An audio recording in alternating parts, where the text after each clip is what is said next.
Mr. Ethan, our system shows that you are listed as single and have no assets under your name for collateral, so your loan application has been denied. If you have any questions, feel free to call us again. I listened to the cold, emotionless voice from the bank staff on the phone. I was dazed. How could this be possible? I took out our marriage certificate and looked at the little red booklet I had carefully preserved. Could even this be fake? As I stood in a daze, the sound of a key turning the lock came. It was my wife, Victoria. She stretched, clearly exhausted, and walked into the bedroom to ask me, "Ethan, I went to several banks again today. I finally managed to get a bit of money." But then her eyes landed on the items sprawled casually on the bed. The property deed, car contract, watch, belt, cufflinks. In an instant, her pupils contracted. "What are you looking for?" A moment later, she seemed to realize her slip and quickly, smoothly collected those items, flashing a soft smile. "Why did you take out all these valuables?" I didn't want to tear things apart with her just yet, so I replied casually, "I thought about selling them. The company's tight on cash. I want to help out." Victoria leaned softly into my arms like she had no bones, planting a gentle kiss on my jawline. She wrapped her arms around my neck and said, "No matter how hard things get, I won't let you suffer. I'll cover the company's debts with my dowry. You've stood by me through so much. I once swore I'd treat you well, and I won't go back on that promise." Her face was filled with tenderness, her amber eyes like melted honey, reflecting my silhouette as if she loved me with all her soul.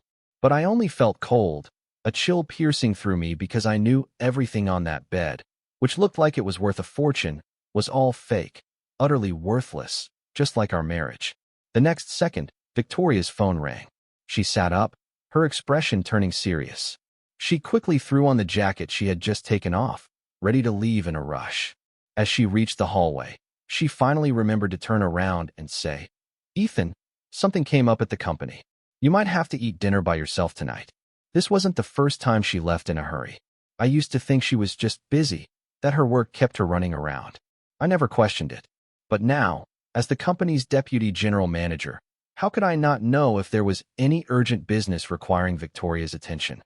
I looked deeply at her and suddenly said, "Let me take you." Victoria froze mid-reach for her bag. She seemed troubled, forcing a smile. "You work hard too, no need. Just stay home and rest." But I refused to let her brush me off. I was going with her. The moment we stepped outside, I immediately understood why Victoria had been so resistant. Her first love, Marcus, was waiting in the driveway, sitting behind the wheel of a dark green sports car. He rolled down the window, stuck out his hand, and smiled as he greeted Victoria. "President, what took you so long?" The design of that sports car looked very familiar. It was the same globally limited edition model Victoria had supposedly bought for me, the same one that appeared on the fake purchase contract I had verified. Victoria had always told me that the car was still stuck in customs and would be delivered later. Yet here it was, Marcus was driving it. Judging from the wear on the tires, he had already driven it for hundreds of kilometers. A shiver ran through me. The ridiculous thought suddenly flashed across my mind. Marcus was Victoria's first love. Could it be that this car was never meant for me, but for him? I asked casually, hiding my emotions. "Victoria, didn't you say this model was a global limited edition? How come Marcus has the same one?" Marcus, not the least bit embarrassed, didn't even bother getting out of the driver's seat. He said arrogantly, "Ethan, this is your car. I picked it up for you so you wouldn't have to go yourself. No need to thank me." Victoria looked like she was stuck in the middle. She said softly to me, "If it bothers you, I can tell Marcus to get out." My fists clenched instinctively. Victoria had always spoiled me. Once, just because a maid accidentally touched my suit without gloves, she scolded them harshly and fired them all. But with someone as blatantly arrogant as Marcus, she never showed any temper. Over the years, it's not like I hadn't gotten upset over Marcus and Victoria, but Victoria always argued that firing Marcus would make her look guilty, and keeping him around proved there was nothing between them anymore. And I, like a fool, actually believed her. If I hadn't tried to save the company and stumbled across these clues, I might still be blaming myself for being too petty. Snapping back to reality, I shook my head and calmly said, "No need. Some things, maybe I should confirm for myself." I put on a generous expression and said, "Since you already have a driver, you two go ahead. I went out earlier too, feeling a bit tired now. Victoria raised her brows slightly, surprised.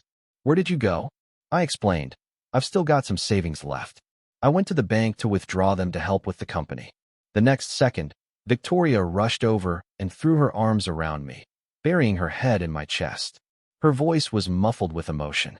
Ethan, having you is the greatest blessing of my life. Once the company pulls through, I'll give you a promotion and a raise. I'll buy you a better house and a better car, okay? The old me would have held her tightly and said this was what I should do as her husband. But now all I felt was disgust. I pushed her away firmly and said, Come on, acting cute at your age, President Victoria. Go save your company. I stood in place for a long time, watching the dark green sports car disappear around the corner. A bitter smirk curled on my lips. Victoria was still trying to sell me dreams, spinning fantasies like nothing had happened. But she seemed to have forgotten. When she started her company and borrowed $10 million from me, she signed an IOU right in front of me. That $10 million was more than enough to crush a company already hanging by a thread. After seeing her true colors, my gaze became clearer. I brought the IOU to a law firm for verification. The lawyer examined it, nodded, and smiled. This IOU holds full legal validity. According to the written terms, the repayment was due 3 years ago. You can now request the court to enforce repayment at any time. I let out a bitter, self-deprecating laugh. Should I feel lucky? At least the IOU was real. This was the one thing she hadn't faked. My voice was rough as I said to the lawyer, Lawyer Ning, I need to discuss something important with you tonight. Please reserve some time for me. Because before that, I had something even more important to do. I then took the forged marriage certificate to the Civil Affairs Bureau to check its serial number. I knew Victoria wasn't the type to forge things baselessly, just like with the sports car. But I hadn't expected that I would actually find a real couple under that serial number. The groom, Marcus, the bride, Victoria. And the date they registered their marriage was the day before Victoria and I supposedly got married. My grip tightened around the marriage certificate. So, my so-called marriage to Victoria had been a lie from the very beginning. I still remembered how she avoided my eyes on our wedding day, speaking to me with extra softness and sweetness. Back then, I thought she was just shy. Only now did I realize she was guilty. With a dark expression, I went on to check the ownership of the house Victoria supposedly bought for me. As expected, the registered owner was Marcus. Then I remembered what the appraisal center said. The packaging for all the luxury goods I had were real. It was just the contents that were fake. That meant Victoria had most likely bought the real items, but swapped them out. And as for who received the genuine goods, there was no need to guess. Armed with this mountain of hard evidence, I returned home and for the first time tried to access Victoria's personal computer. She had always strictly warned me not to touch it, claiming it contained important business documents. I had trusted her completely, never even thinking of opening it. But now, with trembling hands, I typed in Marcus's birthday. A screen unlocked. Even though I had mentally prepared myself, the reality still made my heart skip a beat. Inside, Victoria was chatting with Marcus under a secondary account. The two used matching couple profile pictures, Victoria's contact name for Marcus, the son, and her own nickname. The son belongs to me. There were tons of messages between them. The most recent one read, Marcus, frustrated and angry. Victoria, I'm just an assistant right now.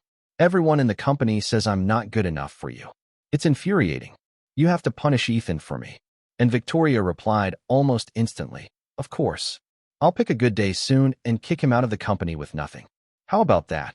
My hand tightened on the mouse, and I let out a cold snort. Kick me out of the company. Leave me with nothing? Victoria must have completely forgotten about the IOU. Right now, her company's cash flow was tight, teetering on the edge of collapse. Let's see what happens when the court summons arrives. Who will be the one ruined and kicked out then? Like a form of self-inflicted punishment, I spent the entire afternoon going through every single chat log. When it came to Marcus, Victoria was always the more talkative one. She shared her life with him like a giddy schoolgirl, even getting jealous when Marcus talked too much with other female colleagues. But with me, Victoria was always polite and reserved, greeting me with robotic regularity, showing just enough concern to pass as attentive.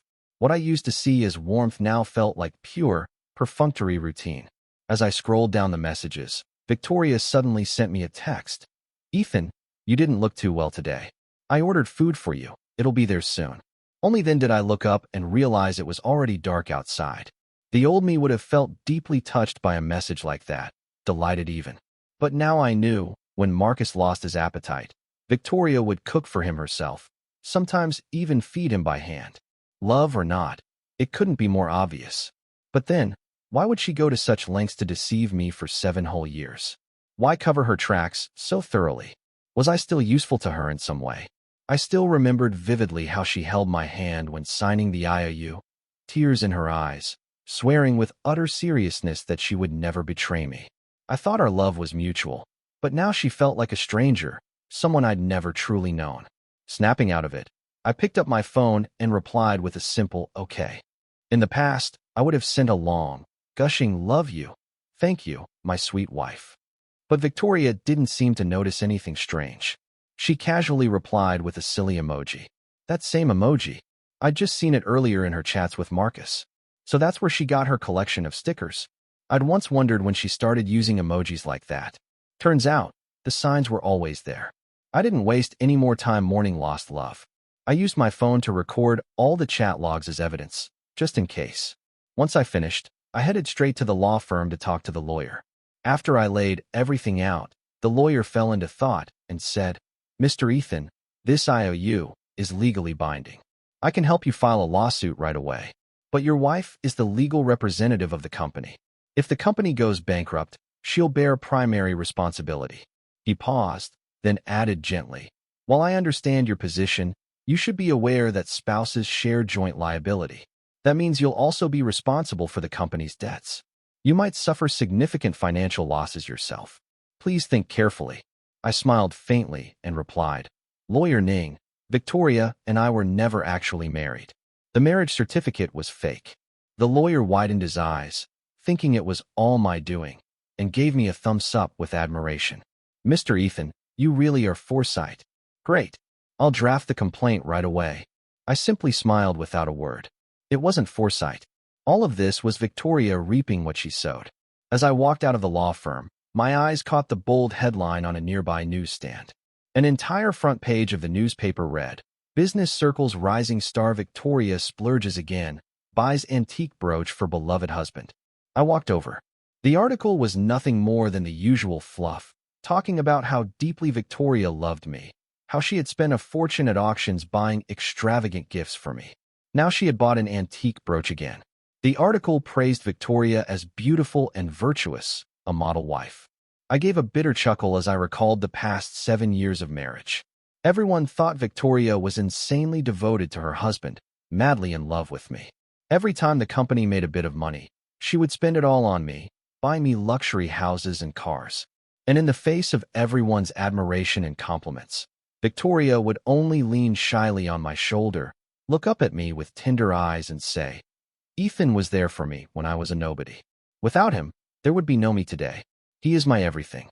I used to get lost in those tender gazes. Even though sometimes I got jealous because of how close she was with Marcus, I always believed I was the one being loved. I was the winner. Now I realize I lost completely. When I got home, I began packing up my things.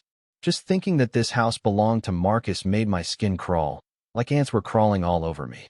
I felt utterly disgusted. In the past, every time Victoria had social events, she wouldn't come home before midnight. But today, out of nowhere, she came back unusually early. When she saw me packing, her brows furrowed slightly, and she asked with confusion, Ethan, are you heading out? I didn't stop folding clothes and replied calmly, just decluttering. Some things are too old. I don't like them anymore. Time to throw them out. Victoria was a bit surprised. After all, I'd always been frugal. Wearing the same clothes for 5 or 6 years wasn't unusual. But she didn't question me. Instead, she gave a doting smile. All right, toss out whatever you don't like. I'll buy you all new ones. Her acting really is impressive. If I hadn't started noticing the signs, I would still be in the dark. The next moment, her tone suddenly changed, hesitant. Ethan, the company really is in a bit of a crisis right now. It might need your savings. Don't worry, I'll pay you back soon. And that's when it clicked. So that's why she came back, after my savings. Probably Marcus pushed her to this time. I sat up straight and joked. Oh, then you'd better pay me back with the highest interest. Victoria thought I was just teasing, something playful between lovers. After all, even when we started the business, I handed over my entire savings without so much as a frown. And in these 7 years, I had never once asked her for money. She laughed so hard she could barely keep her mouth closed. I'll write you an IOU right now. I leisurely watched Victoria seriously write the IOU, sign it, and even stamp it with her personal seal. This trap, she walked into it herself. She has no one to blame. Let's see now, once I collect this IOU and her company goes bankrupt, how exactly is she going to repay this new $5 million she just borrowed from me? Dusting off the still warm IOU, I was in high spirits. I let out a yawn and ushered her out of the room. Victoria, it's getting late. Go sleep in the guest room. I still need to pack. Don't want to disturb your rest. Holding a bank card and smiling, she told me to rest early too. I had a wonderful night's sleep. The next day, I deliberately carried all the fake luxury goods Victoria had bought me over the years and headed to the company, ready to confront her and walk away once and for all.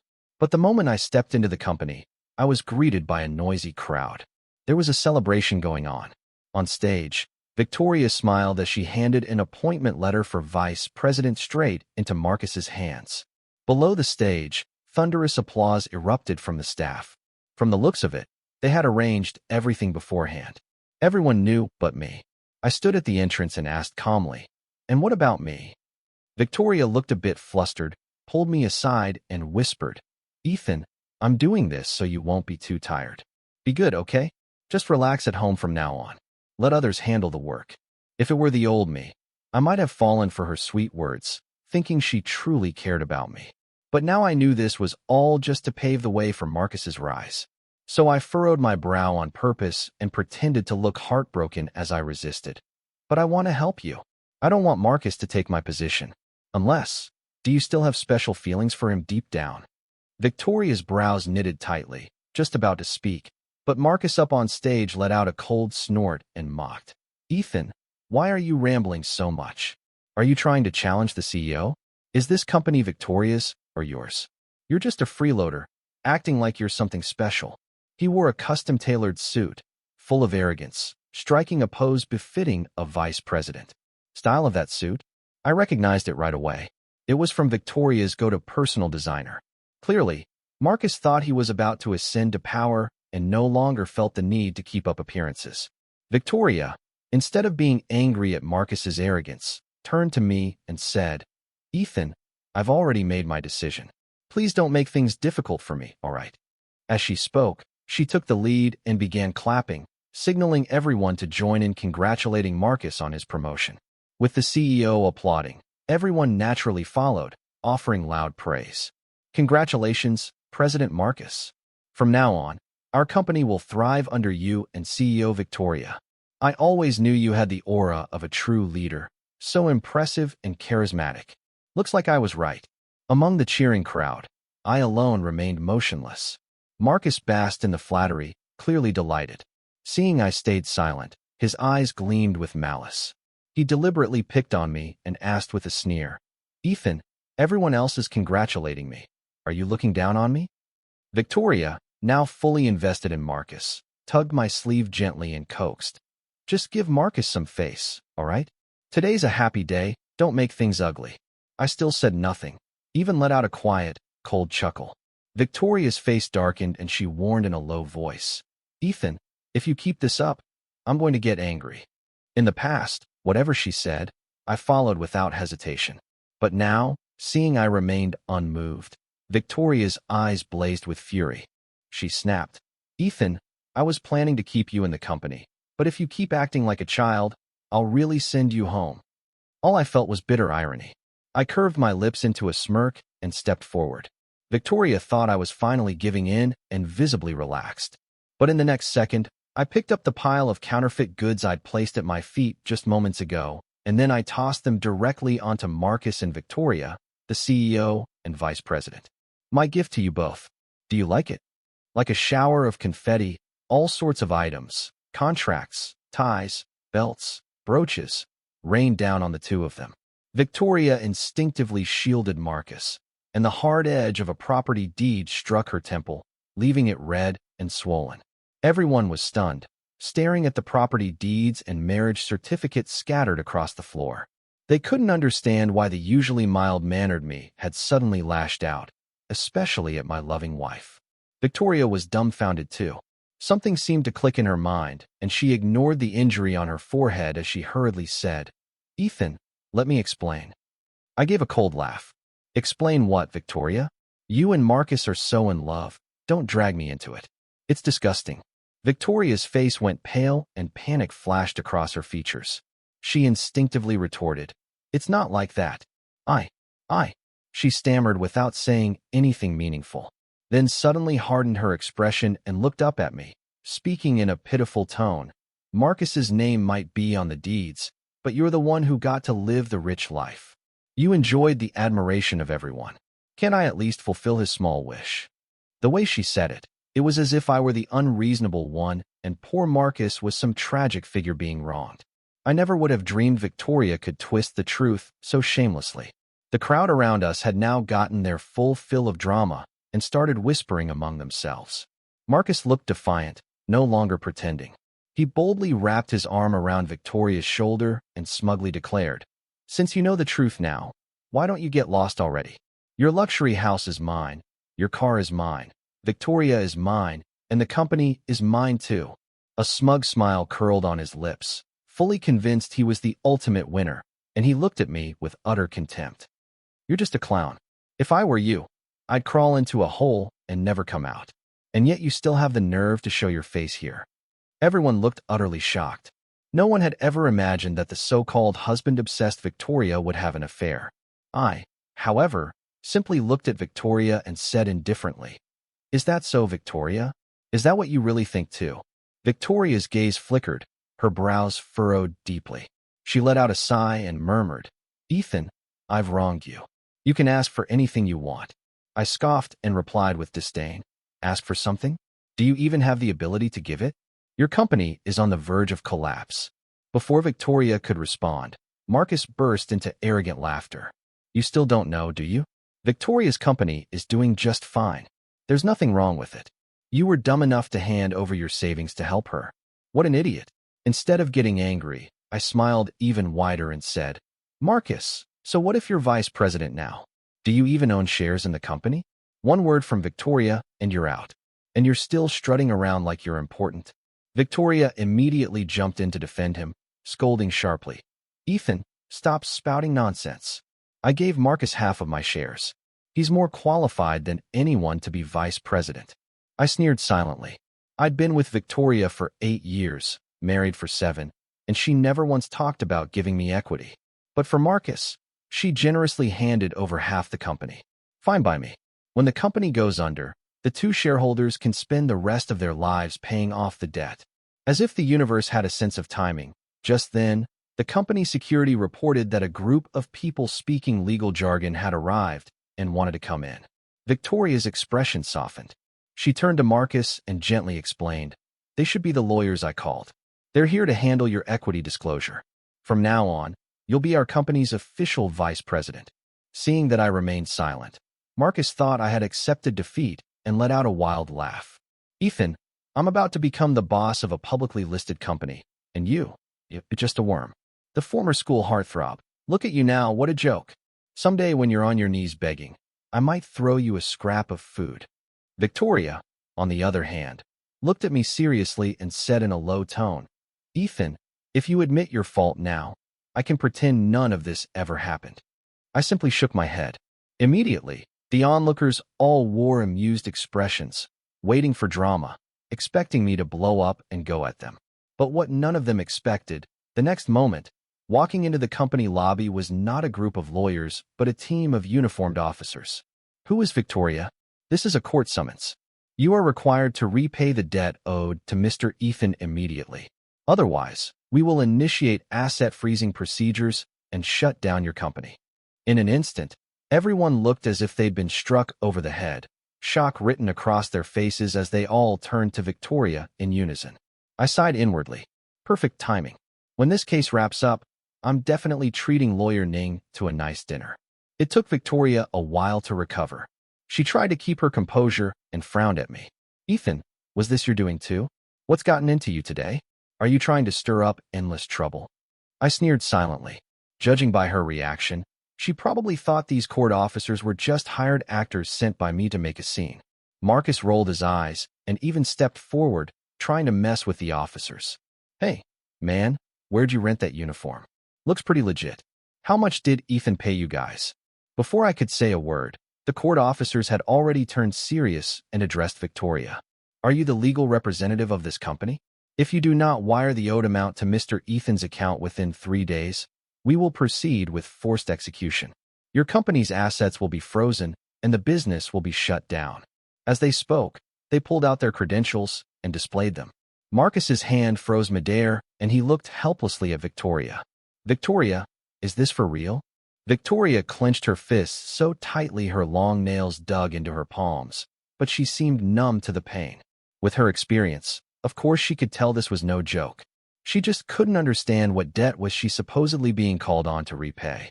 Then it seemed to dawn on her. Her eyes turned razor-sharp as she glared at me and snapped. So, yesterday when you made me write that IOU, this was your trap all along. Very clever of you, Ethan. Then she turned to the court officers and said, and you must be mistaken. That IOU was signed only yesterday. How could repayment be due today? One of the officers replied coldly, Ms. Victoria, if you have any objections, please consult your lawyer. We'll be taking our leave. Wait. Victoria tried to stop them, but failed to catch up as the officers left the premises. Turning back, she frowned at me. Ethan, really? You're demanding repayment today for something signed yesterday? What's the point? I responded flatly. No, this isn't the money you borrowed yesterday. This is the first debt, the 10 million. The sword that had been hanging invisibly over her head had finally dropped. What a shame Victoria had no idea, still under the illusion that everything was under her control. She sighed helplessly at me. Come on, Ethan, stop joking. When did I ever owe you 10 million? I only borrowed 5 million yesterday. Don't you know falsifying IOU is illegal? You clearly know the company's struggling. Do you really have to go this far? She paused, then her tone softened. Besides, would you really ask me for money? Fine, I'll give you 10% of the company's shares. That's enough, isn't it? She looked at me like she was making a huge concession, as if I should be grateful. Her eyes held a faint trace of reproach. Marcus let out a long breath and sneered. You sure know how to make a scene, not afraid of getting arrested? Ah? Watching Victoria's completely unfazed expression, I realized she really had forgotten. How ironic. She had truly forgotten those words she once whispered while clinging to me, that she would never let me down.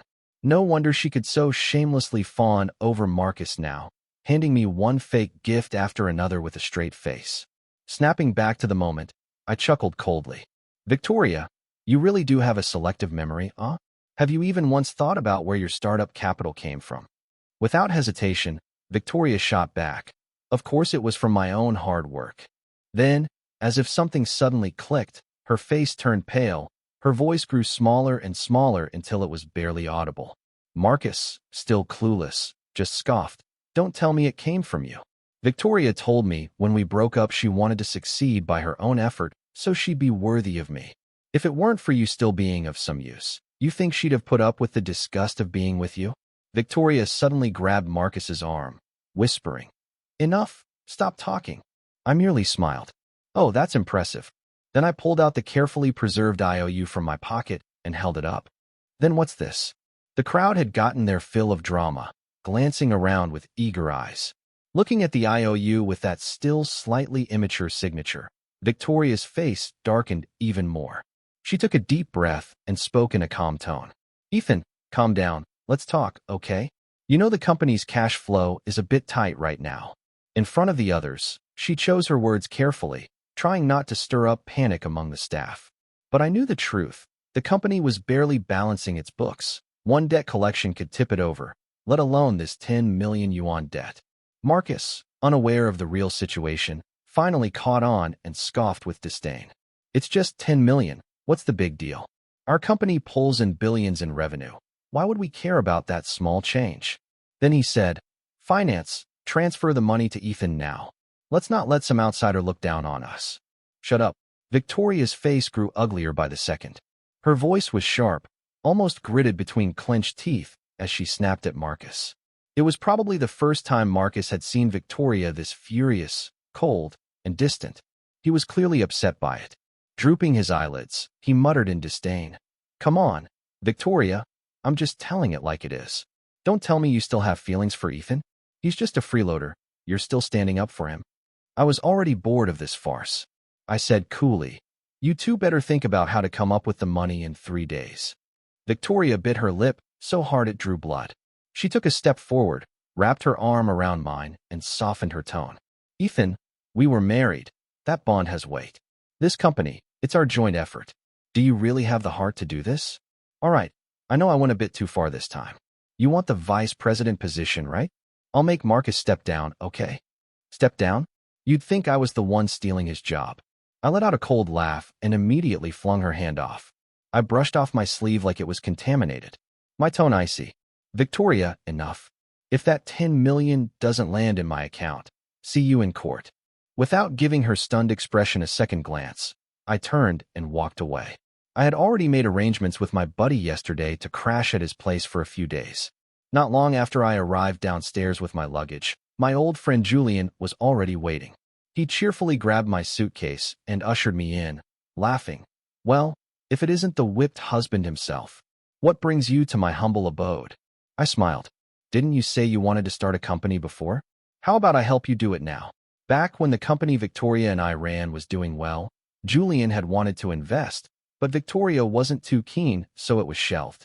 Later, Julian thought about starting a similar business himself, but didn't want to hurt our friendship by becoming a competitor, so he gave up on the idea. Now he has the capital. I've got the skills and experience. Why not make it happen? Julian looked surprised. "Wait, what? Ethan, what happened? Talk to me. Did Victoria do something to you?" I was silent for a moment, then gave him a concise summary of what had gone down. Bang! Julian slammed his fist on the table and exploded in rage. "That woman, Victoria, is really something else. How could she dare deceive you? You gave her all your savings back then. I told you to think twice. I thought you two were genuinely in love over the years, and I was happy for you. Who would have thought she'd pull something like this?" Before I could even respond, his words fired off like a machine gun. "And I always thought that Marcus guy was shady. Don't you remember, just 2 days before your wedding, I saw him kneeling in front of Victoria? I told you something was off." I dug through my memories and found the incident. That's right. When I found out back then, I confronted Victoria, but she just looked at me with sincere eyes and said, "Ethan, do you really not trust me?" "Yes, Marcus came to see me, but I turned him down. If you only trust your buddy and keep doubting me like this, maybe we shouldn't even get married." I was terrified she'd cancel the wedding. I ended up comforting her endlessly and even grew distant from Julian because of it. Looking back now, it had all been a red flag from the start. I let out a soft sigh, took a big swig of beer, crushed the can in my hand, and tossed it into the trash. Waving it off, I said, "Forget it, it's all in the past. Let's just talk about the company, yeah?" But right then, my phone suddenly rang. I glanced at it. Victoria was calling. I was about to hang up, but Julian grabbed the phone and answered it for me, slurring aggressively. "She still dares to call? Watch me curse her into next week." But in the next second, the voice from the other end, Victoria, who had always sounded calm and composed, was trembling, completely unsteady. "You're not home. Everything's gone. You said you'd stay with me for life. How could you go back on your word?" I gave a bitter, mocking laugh. "Spend my whole life with her? Yeah, that's what I once believed and what I had done." I held her in the palm of my hand, treated her like a treasure, and how did Victoria repay me? With lies. Everything was a lie. In my ear, her trembling voice. "Ethan, come back. If you come back, I'll transfer the house to your name, and the marriage certificate will reapply, okay? We'll redo everything. Just come back." The corner of my mouth curled into a sneer. Even if she was willing to do that, do you think Marcus would just give up his bone after biting down on it? It was obvious she was just using this as a bargaining chip to trick me into going back. And I knew exactly why. Snapping back to reality, I replied calmly, "Victoria, I won't be dropping the lawsuit. The company, just wait for it to go bankrupt." Victoria's tone immediately turned desperate. "You think I'm asking you to come back because of the company? How could you even think that? Did the 7 years of our marriage mean nothing to you? Do we really need a piece of paper to prove it?" She paused, then asked hesitantly, "Why is it impossible to drop the lawsuit? Tell me what you want." Before I could say anything, Julian let out a snort of laughter. Then he burst into a loud, mocking laugh and snapped coldly into the phone. You? You don't deserve my brother. You think the company succeeded because of you? If Ethan hadn't worked himself to the bone behind the scenes, you'd have gone bankrupt ages ago. He wasn't done. Oh, and by the way, we're starting a company together. Yeah, that's right. We're about to become your competition. Oh, wait. If your company survives that long, that is. On the other end, Victoria's voice suddenly dropped cold. Julian, what right do you have to speak about my relationship with Ethan? He only started doubting me because of you, and now you're trying to ruin things again.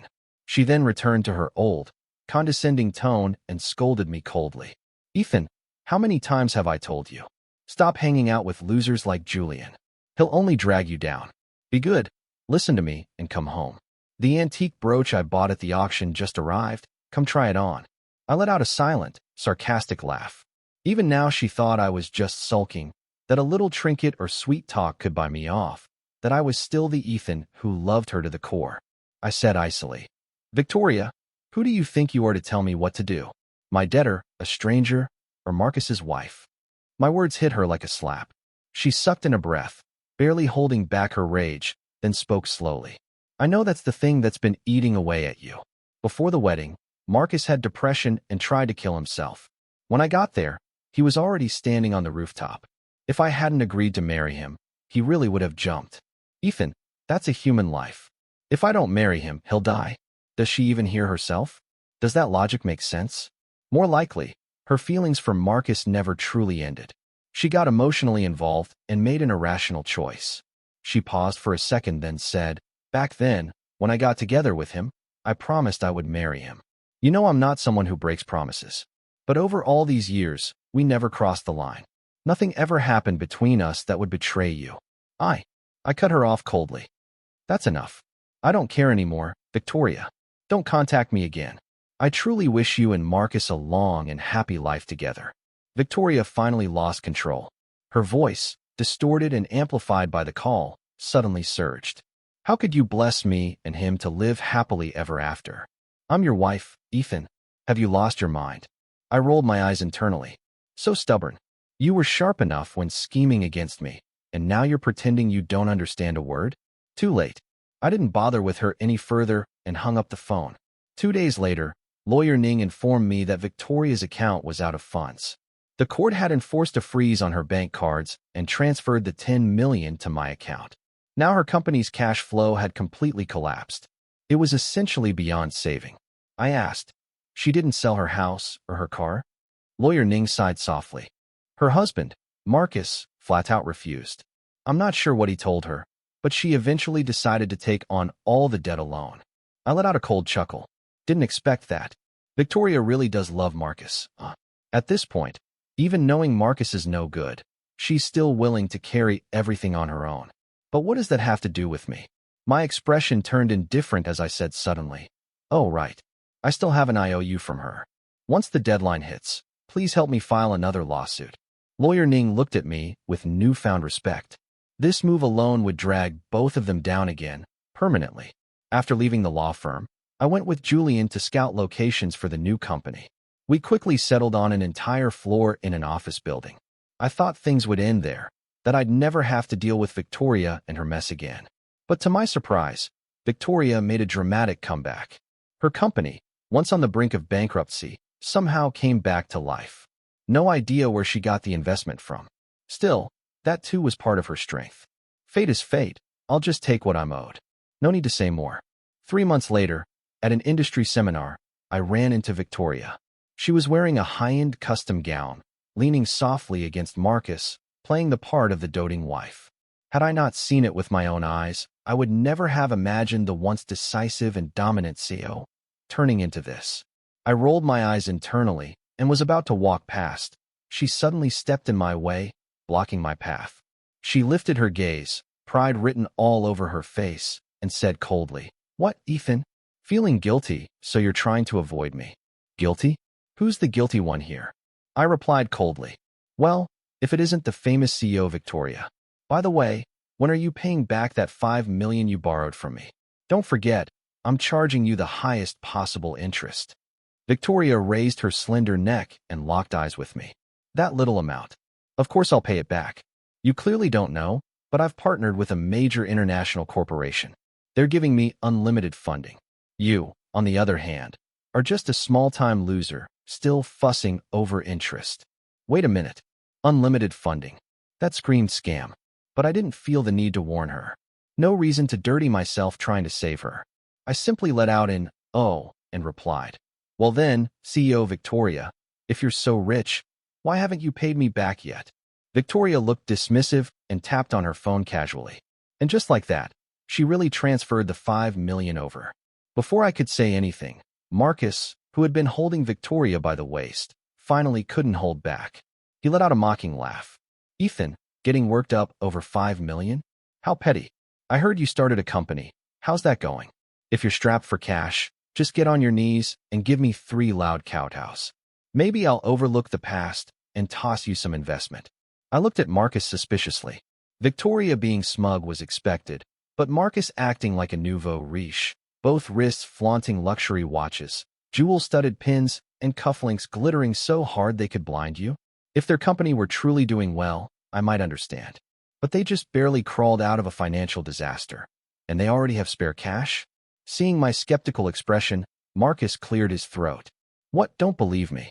I've got 50 million in chips over in Las Vegas, and I'm just getting started. You'll never measure up to me." Las Vegas. Well, that explains everything. So they'd taken it to the gambling tables. I suddenly remembered what Lawyer Ning had said, that they refused to sell their house or car to cover their debts. Now it made sense. They probably used them as collateral for chips. Too bad gambling is a near-guaranteed loss. No way I'd get myself tangled up with those two again. Snapping out of my thoughts, I replied, "No thanks. I prefer earning money the solid way." The two of them looked like they wanted to say more, but the next second, a slender hand wrapped around my arm. My secretary, Selena, leaned in, huffing slightly. "Sorry, Mr. CEO, my heel broke just now. I went to the restroom to fix it." Selena was a fresh graduate this year, but highly competent. I appreciated her professionalism, so I brought her to nearly every business event. I curved my lips into a smile. "It's fine, let's go." Selena nodded. Her gaze drifted to my slightly crooked tie, and without a word, she reached up to adjust it for me. She also played a second role I had assigned her, my girlfriend in public.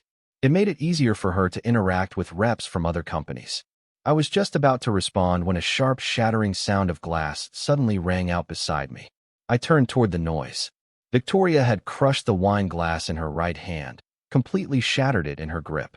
Red liquid, whether wine or blood, was dripping onto the floor, blooming like little roses. But Victoria seemed totally unaware. Her beautiful eyes locked onto Selena, voice like an ice storm. "Ethan, who is she?" Selena was clearly confused. I stepped forward and gently shielded her behind me, speaking with measured calm. "She's my girlfriend." "Why, CEO Victoria, do you have a problem with people falling in love?" Victoria's eyes reddened even more. Marcus was a bit slower to react, grabbing Victoria's bloodied hand filled with shards of glass, and exclaimed, "Victoria, I'll go find medical staff. Don't move." With that, he ran off. But Victoria stood there like a glitching robot, frozen and oblivious to everything, just staring at me in a daze. After a long pause, her voice rasped from her throat. "Impossible." I didn't quite understand what she meant. She seemed to convince herself otherwise. Her gaze sharpened and a smug smile appeared. "There's no way you found a new girlfriend in just 3 months. Ethan, you knew I'd be at this gala tonight. You brought her to provoke me, didn't you?" I frowned. "CEO Victoria, please stop flattering yourself." But it was like she didn't even hear me. She pulled a small jade pendant out of her bag, dangling it from her finger. She softened her voice like she was granting a royal pardon. "Come on, Ethan, drop the act. It's been 3 months, haven't you had enough? Remember this pendant? You left it behind. Clearly you wanted me to remember what we had. I admit, you mattered a lot to me." Her tone grew increasingly gentle. "Come home. As long as you do, I'll forgive everything." I stared at the small jade amulet in her hand. It was something we picked up during a trip when we were deeply in love, just a random stone we had polished into a jade piece pendant. a symbol of our relationship. The jade wasn't high quality, lots of impurities, yet Victoria had kept it carefully all this time. The reason I hadn't taken it with me when I left was simple. She had locked it in her safe. I never had the combination. Any item that symbolized us as a couple, I had already destroyed every last one. And now, after all this time, here it was again. I lowered my eyes and reached out to take the pendant from Victoria. Her eyes lit up and a soft laugh escaped her lips. I knew it, you. Her sentence broke off. At the same time, the clear, brittle sound of jade shattering rang through the room. Staring at the shattered jade on the ground, Victoria looked utterly stunned, staring at me in disbelief. She stood frozen like a statue turned to stone. I couldn't care less about how she was feeling. What mattered was that I was finally in a better mood. I gave a nonchalant smile. "Ah, my bad. I forgot to throw out the piece of junk. Thanks for bringing it over." With that, I gestured for Selena to leave with me. But just as I turned around, Victoria grabbed me. Her bloodied hand clutched my arm, leaving a red, smeared handprint. I thought she was angry that I'd embarrassed her multiple times tonight. What I didn't expect was the panic written all over her face. Her voice lowered in desperation. "Ethan, don't do this. You didn't like the pendant, right? That's fine. I'll buy you a new one. Just don't be like this." I tilted my head. Be like what? Was my expression that bad? Victoria, however, kept mumbling, and without warning, tears slid down her cheeks. She looked helpless, like a child. "You weren't like this before. You never ignored me when I got hurt. You were never cold to me. Back then, your eyes only ever saw me." I let out a mocking laugh. Was Victoria seriously still living in some fantasy? Two-timing, and still dreaming of a fairy tale. But she seemed obsessed, continuing to plead with me. "Ethan, can't we just go back to the way things were? I'll let you spend all my money, okay? Let's go to the real estate office right now. I'll buy you the best house." I frowned and forcefully pulled her hand off me. "CEO Victoria, we're adults. Don't you know what it means to part on good terms?" She winced in pain, shrinking back, staring at me in a daze. Right then, Marcus returned with medical personnel. Seeing Victoria's red, teary eyes, he immediately grabbed my collar, fist raised. "Ethan, you just don't know what's good for you. If I see you harassing Victoria again, making moves on my woman, I swear I'll beat you to death." Here we go again. I rolled my eyes internally. This kind of street thug energy, the fake tough guy bravado, always trying to act like some gangster boss.